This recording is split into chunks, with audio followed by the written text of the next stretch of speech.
Je suis reçu par Simone Sarah-Chabert, au local de l'association La Sauge à Grenoble. L'association La Sauge, qui n'est pas une association astrologique, je suppose. Qui a démarré en étant une association astrologique. Elle a démarré d'ailleurs concomitamment au dernier Astroculture qui s'est fait sur Grenoble. En 98 donc. Voilà. Le dernier ou le premier, enfin on sait pas. Le dernier, le premier, je ne sais pas comment. Mais enfin, vous êtes un enfant de l'astroculture. Non, pas du tout. En tout cas, ça a été... une... Non mais votre association. Non, l'association, elle n'est pas née pour Astroculture, elle est née parce qu'il y avait un collectif qui souhaitait s'intéresser à la vie, à la santé, à l'astrologie, à l'évolution, au développement personnel, à beaucoup de thématiques, et elle est née autour de ces thématiques-là. Astroculture est arrivée dans les 6-7 mois qui ont suivi, l'année qui a suivi, je crois, la création de l'association. Donc l'association a beaucoup de thèmes de travail, l'astrologie en est un parmi d'autres. Donc il y a eu une espèce d'effervescence pour faire que cette association se développe. Moi, ça m'est arrivé aussi quand j'ai créé mon association. Il y avait des gens autour de vous qui vous disaient il faut faire quelque chose. Voilà, il y a toujours une effervescence de toute façon, sinon je ne serais pas là. Non, mais je veux dire, au début même, ce qui est intéressant, c'est quand l'association se développe comme ça tout d'un coup, c'était des gens que vous connaissiez. Moi j'ai eu une vie associative assez longue, puisque j'ai commencé à m'intéresser à la vie associative, j'avais une vingtaine d'années. À l'époque, l'association à laquelle j'appartenais, les deux associations auxquelles j'appartenais, s'appelaient le GERAS. Oui, absolument, j'ai bien connu. Et s'appelait une autre association qui s'appelait Santé Université Nature, qui était une association qui développait sur le campus de Grenoble qui a commencé par développer des facilités pour s'alimenter en produits biologiques que l'on achetait en grosse quantité, et en même temps de conférences sur la santé, je dirais plutôt approche alternative qu'approche traditionnelle médicale.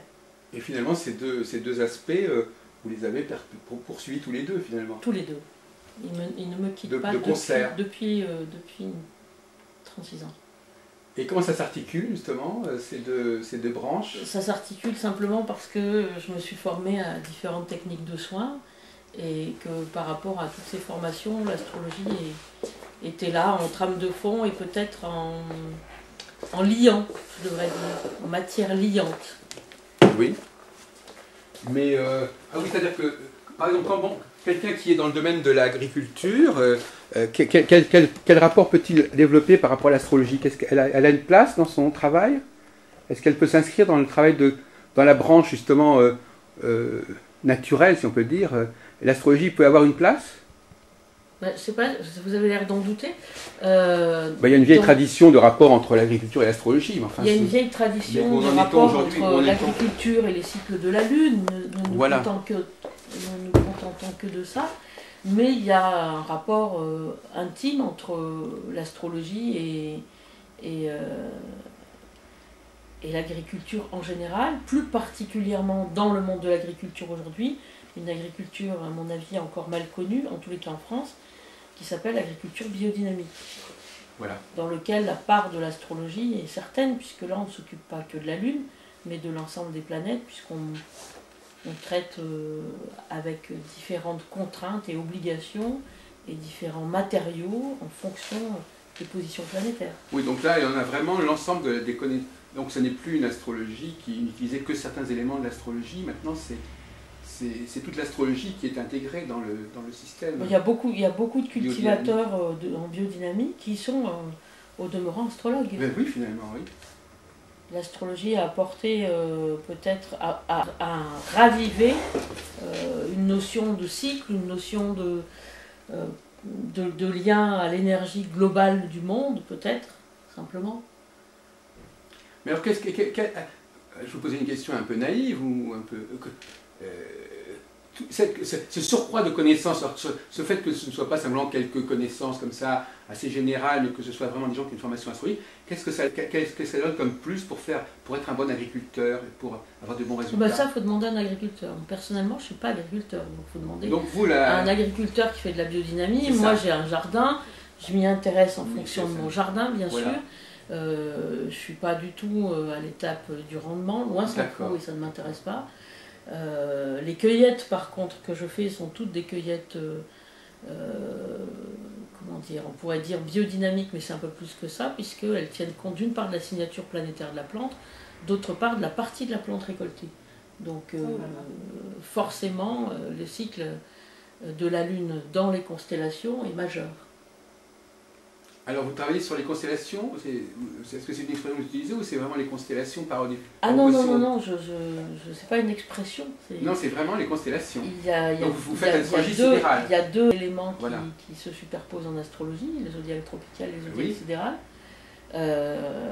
L'idée c'est de se confronter à un cycle réellement en place, et ce cycle réellement en place, c'est celui qui est sidéral, puisque on est dans une problématique de précession des équinoxes dans le zodiaque tropical. Donc la référence de base en culture, c'est le sidéral.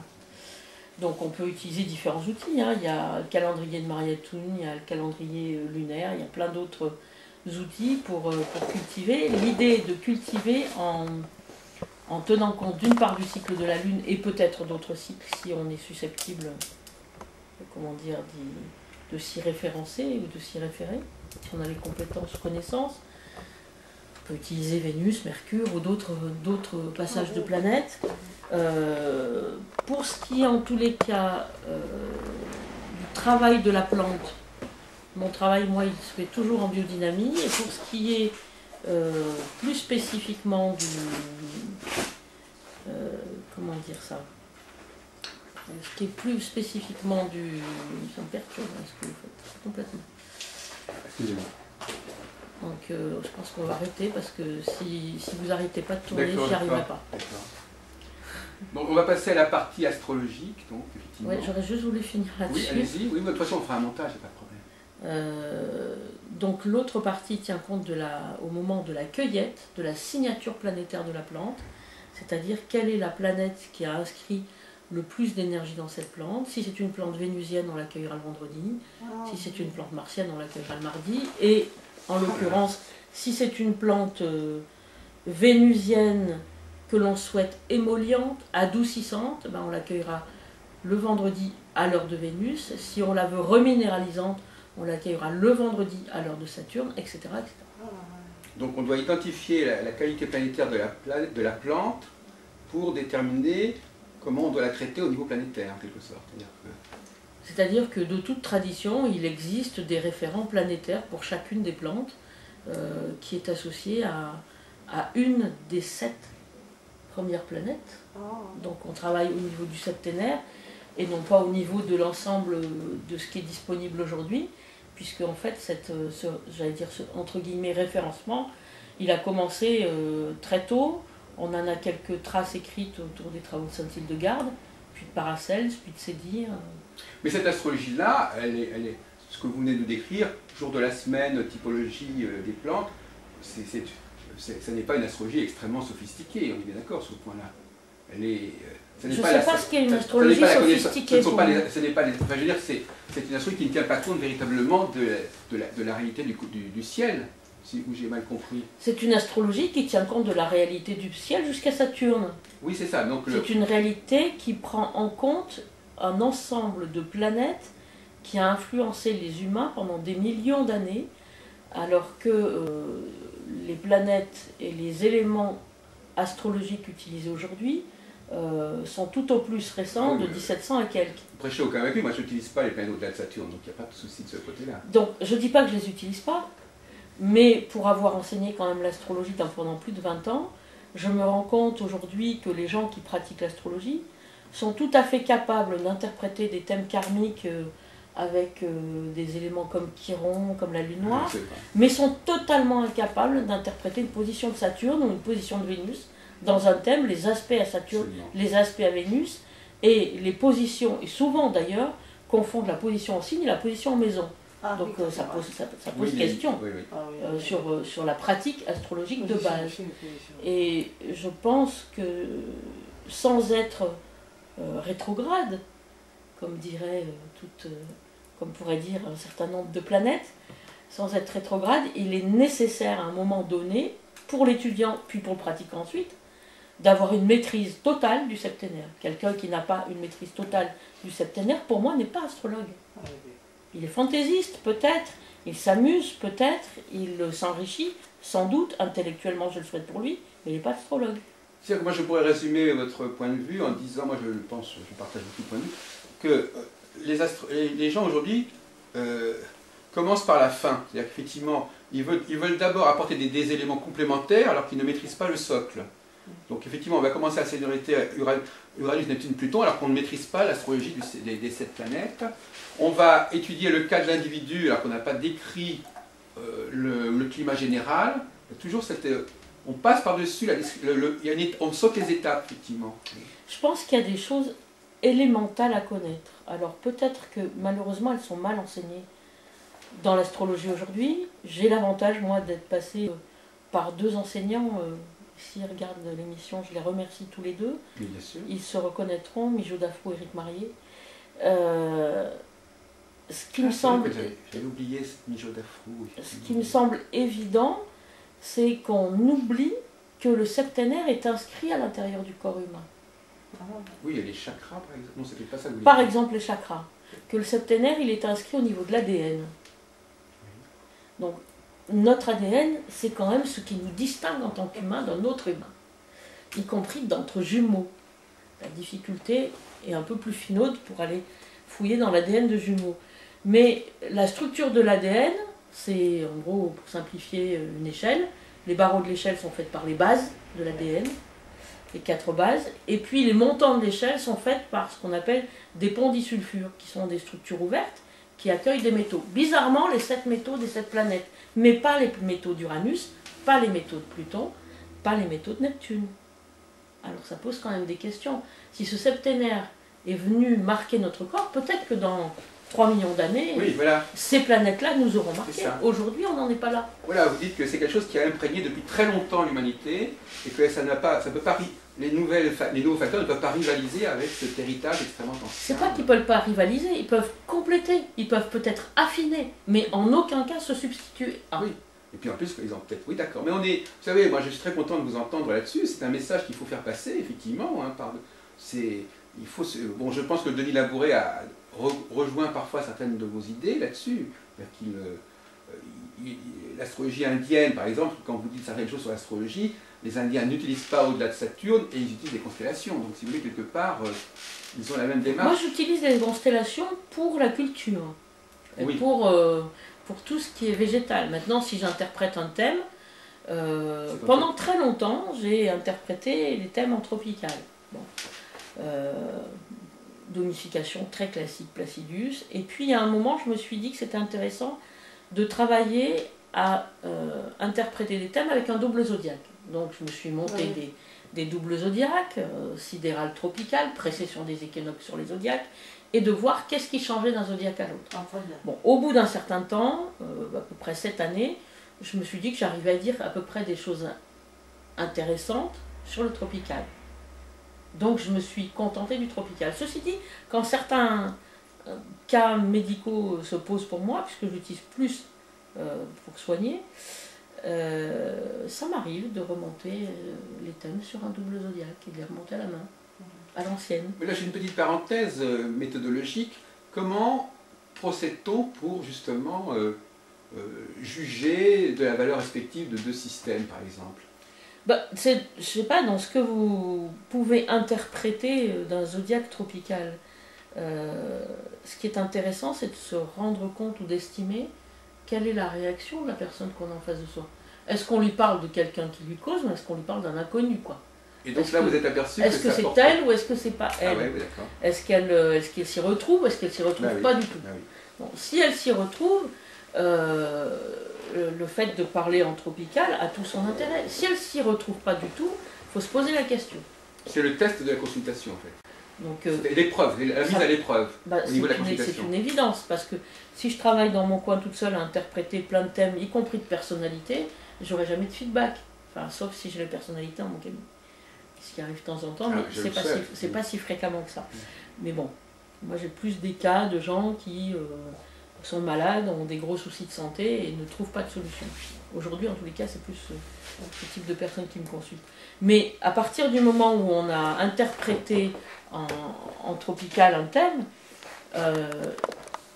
on peut se débrouiller ensuite de faire une réinterprétation sidérale et de voir comment la personne ressent les choses.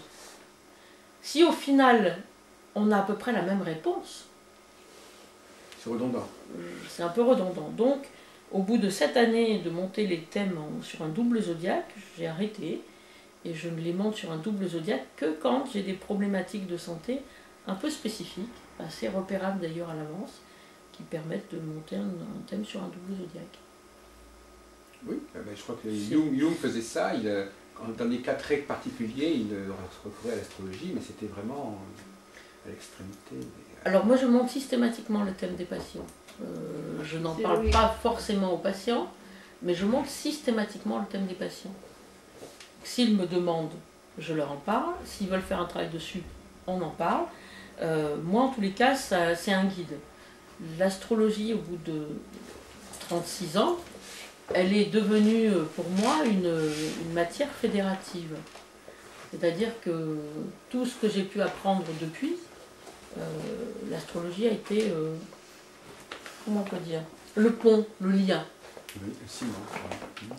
Alors, je ne sais pas ciment, je ne sais pas, plutôt pour moi un élément de passage, de façon à pouvoir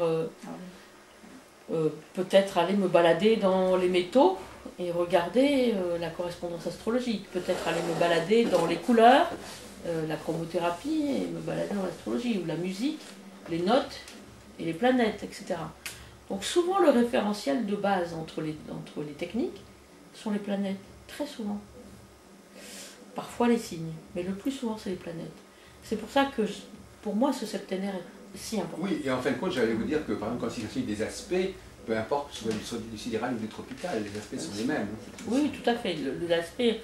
L'aspect il ne change pas grand-chose en tant qu'aspect. Par contre, vous ne vous intéressez pas, parce que moi, je ne vous intéressez pas aux étoiles fixes en particulier. Vous avez pris en compte les il y a longtemps, je montais aussi des thèmes avec les étoiles fixes. Oui. Donc j'ai un papier de base sur lequel j'ai un double zodiaque et les étoiles fixes. Et ça m'arrive encore parfois de prendre un thème et de le retranscrire à la main sur ce type de document. Et là, vous placez vos étoiles fixes dans vous voyez s'il y a des aspects entre les planètes et les étoiles fixes. Voilà. En particulier quand il y a des problématiques de santé très pointues. Oui. Je pense par exemple à des problématiques qui sont aujourd'hui malheureusement devenues courantes, comme la DMLA, la dégénérescence maculaire. Là, ça vaut la peine de faire appel aux Généralement, quand on a une problématique de dégénérescence maculaire, assez fréquemment, on trouve des liens avec des étoiles fixes. Donc pour des pathologies un peu spécifiques, ça peut être intéressant. Alors, on va faire une pause de 1 minute pour que je puisse aller plus loin. Je vais vous enlever ça. Oui, c'est vrai. Je fais des fois pleurer mes patients, donc... Ah ben oui. Oh là là. Donc effectivement, vous venez de prononcer le mot patient. C'est vrai que pour vous, la recherche... c'est une question qu'on pose souvent actuellement dans les entretiens que nous avons.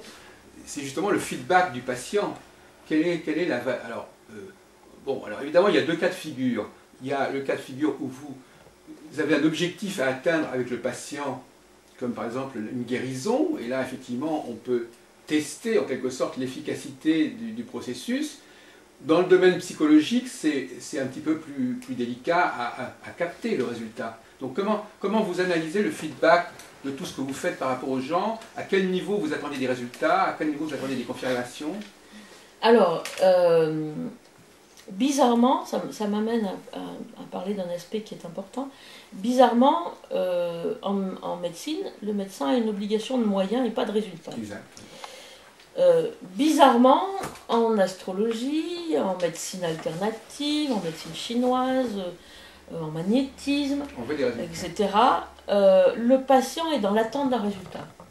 Bien que le praticien n'ait qu'une obligation de moyens.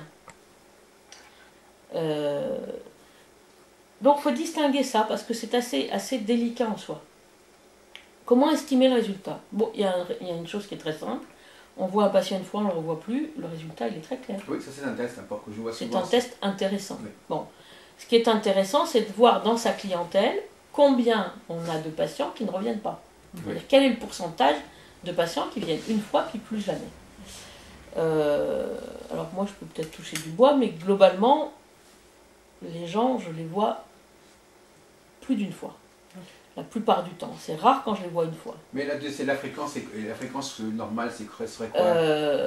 Dans l'ensemble de ma pratique, puisque là on ne parle plus du tout d'astrologie, un patient que je peux voir régulièrement, ça peut être une fois par semaine. Si on fait un travail d'entretien psychologique, puisque moi j'ai une formation de psycho, ça peut être une fois tous les 15 jours s'il fait le choix d'alterner une séance d'entretien et une séance de soins énergétiques. Ça peut être à sa convenance quand il en a besoin.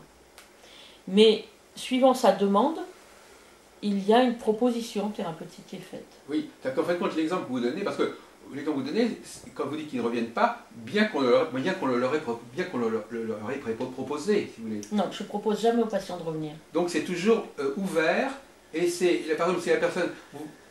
Je ne suis pas avec l'agenda à dire au patient à la fin de la séance, bon, vous revenez la prochaine fois. Mais il sait quand même... Soit on a un contrat, soit la première séance, il réfléchit, et il revient, et on a un contrat. Et je lui dis, voilà, moi ce que je peux faire avec vous, c'est sur un minimum de temps, sur un minimum de temps de séance, avec telle fréquence. Ça vous va pas? On peut étaler les fréquences. Plus que ça, on n'arrivera pas au résultat que vous voulez. Donc c'est pas moi qui peux vous aider dans ce sujet-là. C'est aussi important de savoir passer la main. C'est aussi important de proposer au patient d'aller voir un autre thérapeute. Parce que peut-être il a besoin d'autre chose que je ne sais pas forcément faire moi. Mais quand on a pris un engagement, je pense à certains patients avec lesquels je me suis engagée dans la durée. Je dirais que j'ai deux clientèles, deux patientèles. Une première qui est entre 18 et 30 ans, et une seconde qui est entre 45-50 et 70 ans. Dans la clientèle jeune, entre guillemets, il y a des demandes qui sont souvent des demandes d'accompagnement, d'études, de compréhension de la vie, de questionnement, vers quoi je vais, pourquoi je fais ce diplôme, etc. C'est un accompagnement plus psychologique, qui nécessite parfois quelques apports d'élixirs floraux, ou quelques apports ponctuels d'autres plantes, puisque moi je suis plutôt dans le monde de la phytothérapie. Et puis il y a des demandes très spécifiques qui sont je bois et je veux arrêter de boire. Là, effectivement, il y a un résultat. Je fume et je veux arrêter de fumer.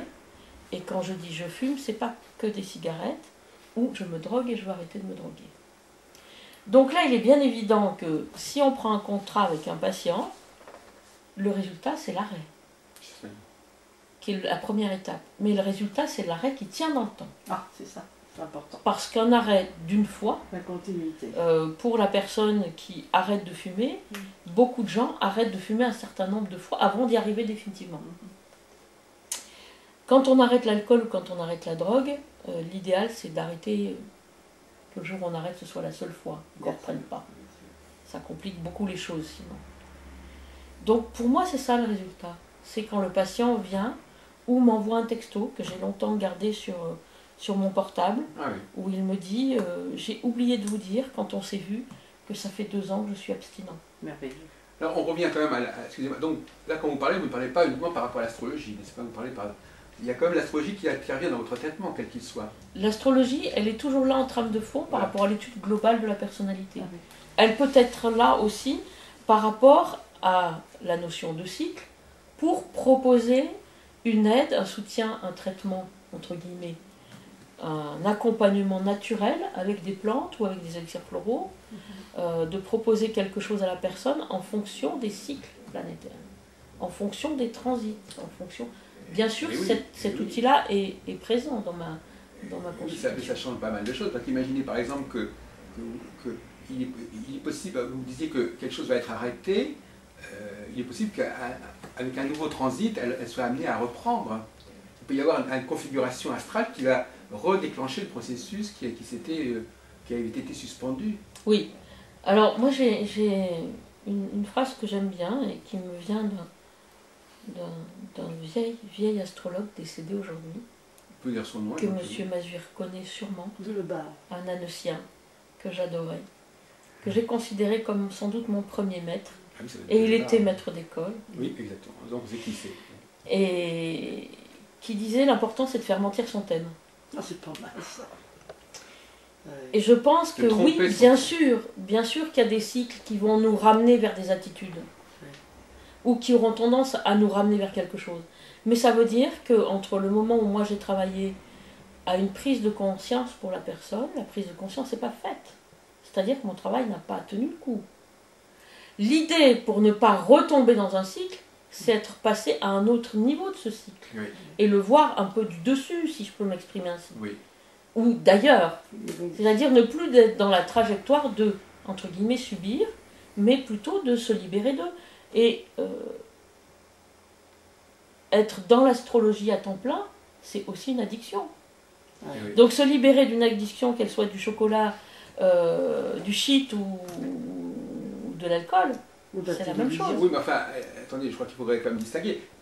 L'addiction, c'est la personne qui fait de l'astrologie, mais si nous sommes liés aux astres, c'est pas une addiction, c'est quelque chose qui est subconscient. Donc ça veut dire que notre addiction, là, le rapport à l'astrologie, il n'est pas uniquement au niveau du conscient. Oui, je vous chipotais un petit peu là, mais j'ai connu aussi des gens en astrologie qui ne se levaient pas le matin, qui ne sortaient pas ça, c'est du lit le l'addiction. matin sans regarder l'éphéméride. Oui. Ah Je bah trouve non, ça on va incroyable. Mais en revanche, Non, l'idée c'est de faire mentir son thème. Oui, L'idée voilà. c'est à un Non, mais c'est- moment oui, d'accord. donné, on a travaillé sur soi suffisamment, mis en lumière des choses, si ce terme-là peut être dit comme ça, c'est-à-dire être allé en quête de lever des voiles, de nettoyer, d'apurer. En finir avec son thème à un moment donné, c'est ça. Je ne sais pas si c'est en finir avec son thème, en tous les cas clarifier, Ah oui. Neutraliser. et peut-être à un moment, j'allais dire, prendre de l'altitude, et essayer, l'altitude. si possible, de s'extraire de ces cycles qui, a priori, nous mettent mal à l'aise, ou nous feraient replonger, ou nous poseraient de nouvelles questions. Alors, tout au cours d'une vie, à mon avis, on se pose des questions, c'est évident. Tout au cours d'une vie, on a des choses à régler. Si on est sur Terre Alors, et si on est incarné... on va faire intervenir M. Mazur sur ce sujet Vraiment, extrêmement polémique. Asseyez-vous, s'il vous plaît. Parce que bon, sur ce point, alors il y aurait un vrai colloque à faire que lance Madame Chabert, c'est-à-dire, est-ce que l'astrologie est une fin en soi et il faut au contraire se recentrer sur l'astrologie pour trouver son équilibre, ou est-ce qu'au contraire il faut dépasser son thème? Est-ce que l'astrologie est un repoussoir ou est-ce qu'au contraire c'est un idéal à... Mazur pour dialoguer avec Madame Chabert quelques instants. Parfois, on voit beaucoup de gens passionnés avec l'addiction de l'astrologie qui font de l'astrologie comme les bébés sucent leurs puces ou pouces, ou comme les enfants font du vélo. Parce qu'ils aiment bien. Non, mais on parle de la... Mais le patient ou la personne qui est thérapeute. Dans votre La question est de savoir, non, mais la question que pose Madame Chabert est beaucoup plus forte que ça. Elle ne dit pas seulement l'addiction au sens de quelqu'un qui s'intéresse à l'astrologie, à son cas. Elle parle du fait que l'on prenne que concrètement, matériellement, corporellement, on arrive à se détacher de l'astrologie, non pas seulement dans son mental, mais dans la réalité. Oui. C'est-à-dire qu'on ne soit plus sous la dépendance des astres. Oui, mais c'est peut-être pas grave d'être sous la dépendance à condition d'analyser de plus en plus haut dans la spirale d'évolution de la personnalité. Pourquoi il ne me semble pas que ce soit trop néfaste de continuer à penser avec ces suggestions qui sont de plus en plus qui sont utilisables d'une façon de plus en plus élevée dans notre sens d'évolution vers l'individuation. Ça pourrait convenir. En tout cas, de Lebar, c'était ce qu'il disait, sa position. Je me souviens, j'ai bien connu aussi. La position de Pierre était un tout petit peu différente de ça. Elle est celle peut-être qu'utilisent certains alchimistes ou utilisent certains astrologues, qui est que ce ne sont pas les planètes qui nous influencent. C'est-à-dire que c'est pas parce que Vénus est mal aspectée que notre vie sentimentale sera désastreuse. On ne va pas dire autre chose. Non, c'est pas du tout ça pour moi. C'est une loi d'analogie. C'est-à-dire que il y a des analogies dans le cosmos, comme il y a des analogies sur Terre, il y a des liens d'analogie entre les planètes et les humains, entre les planètes et le végétal, entre les planètes et le minéral, entre les planètes, une sorte d'interaction. Si cette interaction, je suis capable de la visualiser et qu'elle me renseigne sur moi-même, oui, ça a de l'intérêt. Si cette, et pourquoi pas faire de l'astrologie dans ce cas-là, si cette prise en compte de planètes ne m'interpelle pas plus que ça, mais en tous les cas j'essaye de conscientiser des choses dans ma vie et de sans doute laguer, je dirais, du superflu pour aller à l'essentiel, ou si ce n'est à l'essence de ce que je suis, il est bien évident que quelque part je vais m'abstraire de toutes ces contingences-là. Ça ne veut pas dire qu'elles ne sont plus là et qu'elles ne servent plus à rien. Sûrement qu'elles servent encore à quelque chose. Mais elles ne seront plus peut-être pour certains des garde-fous, des guides, enfin, j'imagine des patients, des consultants, ce qui serait plus juste dans ce cas-là, qui viennent voir l'astrologue en disant toutes les années, je voudrais ma révolution solaire. Bon, pourquoi pas? Si ça aide la personne à mieux gérer sa vie. Si ça l'aide pas à mieux gérer sa vie, il faut qu'elle arrête. Oui, effectivement. C'est-à-dire que si venir faire sa révolution solaire pendant 30 ans confine à l'addiction, il vaut mieux à la 3e année arrêter et vivre sa vie à fond. Est-ce que je peux dire, par exemple, que vous entendez par là que, à la limite, il vaut mieux ne pas s'intéresser à ce que les astres ont à nous dire, quoi qu'ils aient à nous dire, il vaut mieux ne pas le savoir à l'avance, ne pas s'y intéresser et vivre comme s'il n'existait pas. Non, c'est pas ce que je dis.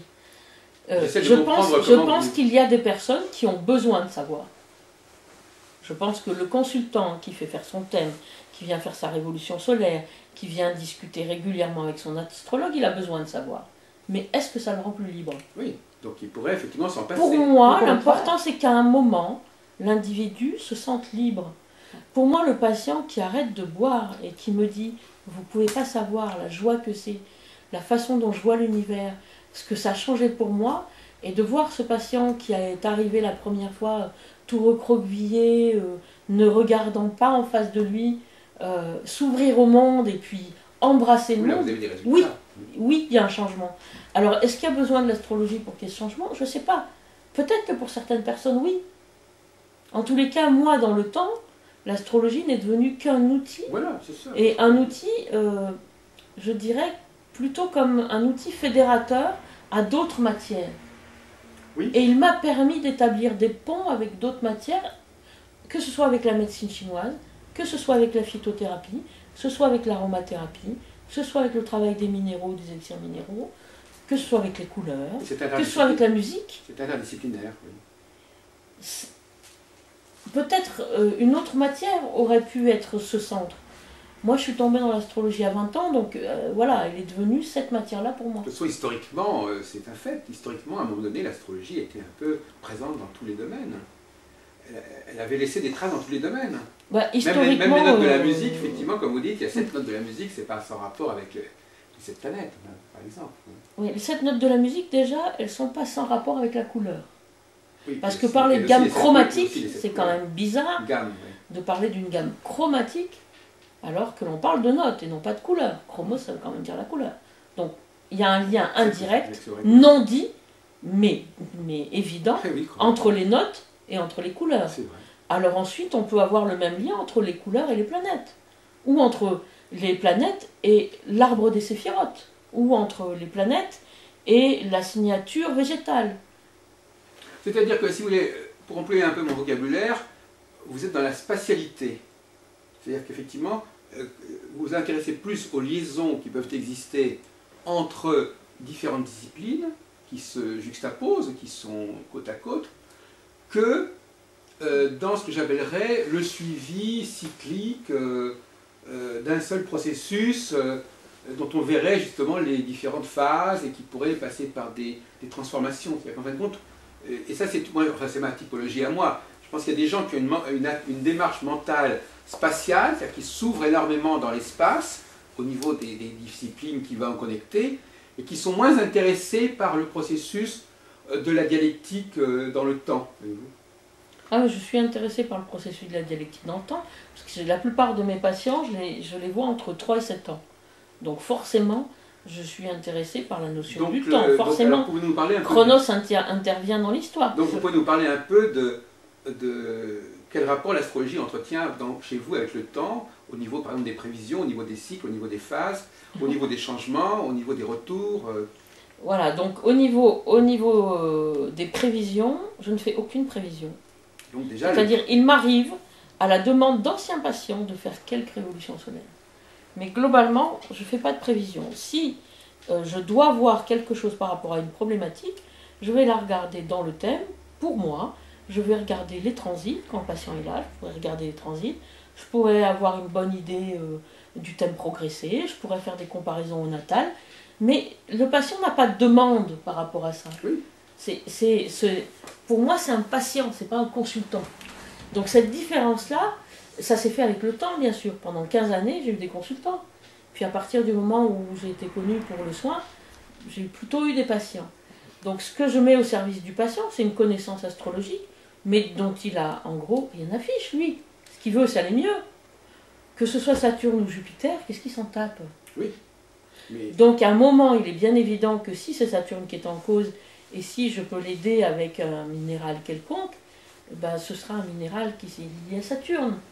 Mais ça, c'est le transit qui va me le dire. Ah, c'est le plomb. Ça pourrait être le plomb, ça pourrait être un autre minéral. Mais bon, ça pourrait être de l'obsidienne noire, par exemple. Donc le transit, parce que on vous a coupé, le transit, donc, va vous dire quoi? Quel va être le traitement à ce moment-là? Le transit, il peut donner une indication sur quoi choisir, quel matériau choisir pour ce traitement ou comment l'amener. En fin de compte, vous ça allez fait partie des des enseignements classiques. Vous travaillez dans le présent, en fin de compte, essentiellement. C'est-à-dire qu'il y a un problème qui se pose actuellement, il y a des configurations qui se posent actuellement, qu'est-ce qu'on fait avec? Alors ça peut être une des problématiques, ça peut être des problématiques du passé. Oui. On peut aussi avoir des gens qui ont des souffrances dans le passé qu'ils ont besoin de régler pour avancer, parce que c'est des charges trop lourdes, parce que c'est des souvenirs, comme vous disiez, de l'ordre du mental, des fois de l'ordre du physique, qui sont des charges excessivement douloureuses et qu'on a besoin d'élaguer, et que ben là, le transit n'aura pas beaucoup d'influence, c'est plutôt qu'est-ce qui s'est passé à quel moment. Moi, ça me sera plus indiqué par des directions symboliques ou des primaires, mais bon, un autre aspect. Donc on récapitule sur ce point, il y a donc une patientèle ou une clientèle qui va vous juger par rapport aux résultats que vous obtenez, des résultats au niveau d'un manque ou d'un handicap ou d'un problème, mais alors ceux qui sont dans le mal-être, c'est plus compliqué, ceux qui n'ont pas de symptômes psychologiques, ceux qui n'ont pas de symptômes remarquables. Ah ben, il y en a qui ont plein de symptômes, mais vous ne les voyez pas, vous. Oui, c'est ça. Donc vous Moi, je vous présente des patients qui ont des TOC, vous ne verrez jamais qu'ils ont des TOC. Donc vous allez travailler sur ces symptômes, finalement, c'est ça. Oui. Au moment où vous les verrez, ils iront bien, donc vous ne verrez jamais qu'ils ont des troubles obsessionnels compulsifs. Oui. Mais ils en ont. Alors comment on fait pour réduire cette durée, réduire l'apparition des TOC, pour qu'ils soient moins fréquents, moins longs, moins violents, pour que la personne ne soit pas, par exemple, dans une automutilation, ce qui est aussi ce qui arrive chez certains patients. Donc l'intérêt, c'est quand on voit le patient tous les mois, c'est de lui dire, ben, montrez-moi vos jambes, est-ce que vous êtes toujours laminé vos jambes à coups de scalpel? Oui, non. Carrément, non, vous regardez, là, vous observez clairement. Oui. Ça, on a des signes tangibles. Oui, donc vous pratiquez une astrologie qui travaille sur du tangible, en quelque sorte. Vous préférez travailler sur des personnes, à la limite, si on voulait un peu ironiser, vous préférez travailler sur des patients qui comportent des signes dont on va pouvoir suivre l'évolution, plutôt que des patientes qui n'ont aucune symptôme. Non, j'ai tout type de patients. Je pense à une jeune fille qui s'automutilait, je pense à un jeune homme qui a des problématiques de TOC et qui a beaucoup de mal à être, par exemple, à l'heure à ses rendez-vous, parce qu'il a besoin de mettre en place plein de rituels avant d'être là, etc. Bon, l'idée, c'est de voir si la première fois, il a 1 heure de retard et la 20e fois, il a 10 minutes de retard, j'ai gagné. Ah ben voilà. Si au bout d'1 an, il n'a plus de retard du tout, si voire même à certains moments, il est en avance, mais j'ai super gagné. Oui. Donc c'est intéressant, il y a tellement d'astrologues qui parlent dans le vague, qui n'ont pas d'objectifs précis par rapport à leurs clients, et qui par conséquent font des consultations ponctuelles d'1 heure, et puis après les clients disparaissent. Vous sentez très responsable de résultats. Donc finalement, effectivement. Bah, c'est-à-dire quand on a fait une formation en médecine traditionnelle chinoise, de phytothérapie, quand on travaille l'aromathérapie, quand on sait... enfin voilà, moi je me souviens d'une des phrases qu'Éric Marier nous disait, c'est « je vous ai appris un outil de diagnostic, mais vous n'avez aucun outil thérapeutique. Si vous n'acquérez pas d'outil thérapeutique, ce que je vous ai appris, ça sert à rien. » Bon, bah, y a bien un moment... Il faut aller voir comment on va pouvoir aider le patient.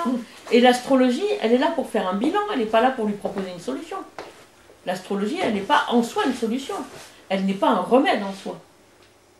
Un rééquilibrage énergétique, une huile essentielle, une tisane, un complément alimentaire, collier, des pierres, ça c'est des turquoises. Et ça ça, je pense que c'est une agate. Ah oui, c'est une bleu, agate claire. c'est plus bleu, c'est plus pense pas que c'est même une bleu agate. que la vôtre. Oui. Donc voilà, on peut proposer un matériau pour que le patient aille mieux. Alors c'est clair que j'ai pas une clientèle de gens qui vont me dire, en tous les cas je l'ai plus et je souhaite plus du tout l'avoir, une clientèle de gens qui viennent en me disant « Madame, dites-moi avec mon thème si mon mari va mourir ». D'abord, en général, c'est pas le genre de choses que je dis, mais je ne comprends pas votre question. Ben voilà, vous comprenez, il est cardiaque, j'ai un amant, on a un grand garage, et là je parle d'un cas bien précis, il y a très très longtemps ce cas, on a un grand garage, et puis j'aime bien mon amant, j'aimerais bien qu'il meure et qu'on puisse vendre le garage et puis partir avec C'est mon vraiment amant. une obligation. Moi, c'est très clair, cette son personne amant de son mari. de son mari. Ah, Donc moi, dans l'amant ce de cas-là, son la mari, personne, ouais. je lui dis la porte elle est grande ouverte, dehors. Ça ne m'intéresse pas, c'est pas mon propos. Bien Que ce sûr. soit de l'astrologie ou pas de l'astrologie, sans doute qu'une voyante aurait peut-être répondu à ça. C'est pas mon propos. Ouais. Il ne m'intéresse pas. Ce qui m'intéresse, c'est que mes contemporains aillent mieux. J'y peux quelque chose, je le fais. J'y peux rien, je confie à quelqu'un qui sait faire. C'est-à-dire que s'il y a une problématique ostéopathique sur un de mes patients, c'est pas moi qui vais le traiter, je suis pas ostéopathe. Par contre, je collabore avec des médecins, des ostéopathes et d'autres gens. Donc je veux dire, voilà, pour votre problème ostéopathique là, il y a une hanche qui est bloquée, il y a un genou qui est bloqué, il faut aller voir un tel.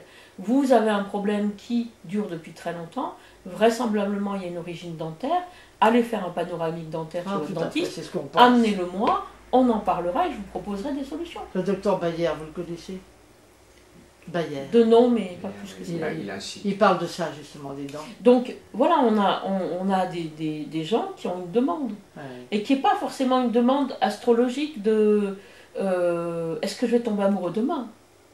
Oui, oui. Des Et au conneries. pire, s'ils me posaient cette question, je leur dirais vous pouvez tomber amoureux en passant la porte. Il suffit qu'il y ait le bon moment, la bonne personne et que vous soyez disposé. Oui, oui. Là, c'est Est-ce pas que le- vous attendez que Vénus vous rende amoureux ou est-ce que vous attendez que votre cœur s'ouvre au cœur de quelqu'un d'autre? Et dans ce cas-là, si votre cœur s'ouvre au cœur de quelqu'un d'autre, ça dépend de vous. Qu'est-ce qu'elle a à foutre Vénus là-dedans? Ouais. Oui, elle m'influence. Ben peut-être pas. Dans tous les cas, peut-être pas pour ça. Ou peut-être pas comme ça. Mais vous avez parlé C'est bien d'Éric parlé. Marier, que j'ai bien connu à une époque. Quel est son apport à ce monsieur qui a fait son chemin, effectivement, puisqu'il enseigne en Chine maintenant Alors, il a fait son chemin. Il enseigne plus du tout d'ailleurs ce qu'il enseignait à l'époque où moi je l'ai connu. Enfin, ou à l'époque où moi je l'ai rencontré, puisque c'est quelqu'un qui fait partie des gens qui me sont proches aujourd'hui. Enfin, malheureusement pas au quotidien, parce qu'il se balade beaucoup, Oui. mais qui reste proche. C'est quelqu'un qui a continué dans la médecine chinoise, et c'est avec lui aussi que j'ai travaillé ça, comme la calligraphie ou la peinture chinoise. Il s'est arrêté sans doute d'enseigner cette matière parce qu'il avait une préférence pour faire reconnaître cette médecine orientale ici. Et que sans doute, y associer des thématiques comme celles qu'on développe là aurait peut-être fait ombre à ce projet de reconnaissance européenne pour lequel il se bat vraiment. Donc je pense qu'il a fait un bon choix. Alors, le problème, c'est que je voudrais qu'on aborde souvent, c'est... Bon, là, par exemple, on ne sait pas très bien quand on vous entend si c'est l'astrologie ou si c'est l'astrologue qui travaille, en quelque sorte.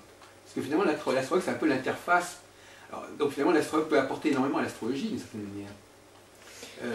Alors, nous allons revenir vers Pierre de Lobar.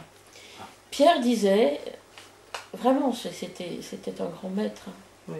Paix à son âme et à son cœur. Un grand homme, Oui, oui. un homme de cœur. En plus, Ce qui me semble important, c'est que nous ne sommes que les décrypteurs d'un thème. C'est-à-dire que nous avons en face de nous une grande dame, voilée de bleu marine, étoilée, qui a beaucoup de choses à nous raconter. Nous ne sommes jamais aux limites de la grande dame. Nous ne sommes qu'à nos limites d'humain à nous. Donc il faut être excessivement modeste quand on interprète un thème. On est capable d'y lire des choses. Tout, sûrement pas.